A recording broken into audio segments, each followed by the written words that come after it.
नमस्कार दोस्तों। आज फिर मैं आपके लिए ज्ञान से भरी एक कहानी लेकर आया हूं। ये कहानी है गौतम बुद्ध और एक दुखी भिखारी के बीच की बुद्ध मॉरल स्टोरी, जिससे जीवन का बहुत अच्छा ज्ञान मिलता है। एक बार महात्मा बुद्ध एक गांव में अपने शिष्यों सहित घने पेड़ की छांव के नीचे बैठे। आसपास के गांवों से बहुत से लोग अपनी मानसिक समस्याएं लेकर महात्मा बुद्ध के पास आ रहे थे। महात्मा बुद्ध उन सब की मानसिक परेशानियों का समाधान देते।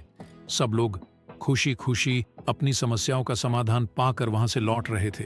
वहीं से कुछ दूर बैठा लोगों को बुद्ध के पास जाते देख एक दुखी भिखारी अपने भाग्य को कोसता हुआ यही सोचने लगा कि अब भी कुछ देर पहले तो ये लोग दुखी मन से मुंह लटकाए उन महात्मा के पास गए थे, और अब इतना खुश होकर कैसे वापस लौट रहे हैं।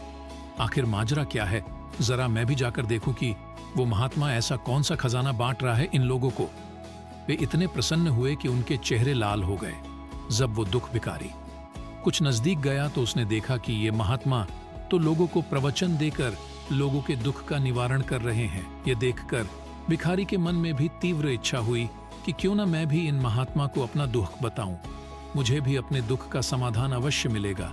बस फिर क्या था, समाधान पाने की लालसा लिए भिखारी महात्मा बुद्ध के सामने पहुंचा और हाथ जोड़कर प्रणाम करते हुए बोला, हे महात्मा बुद्ध, मैं भी लोगों की मदद करना चाहता हूं।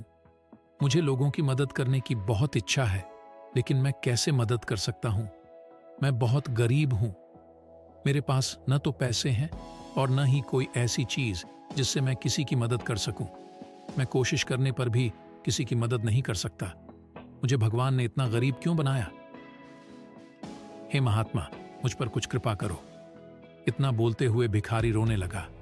महात्मा बुद्ध बोले, आप बहुत अज्ञानी हैं, क्योंकि आप अभी तक इस भ्रम में जी रहे हो कि तुम्हारे पास कुछ नहीं, जबकि दूसरों को कुछ देने के लिए तुम्हारे पास बहुत कुछ है।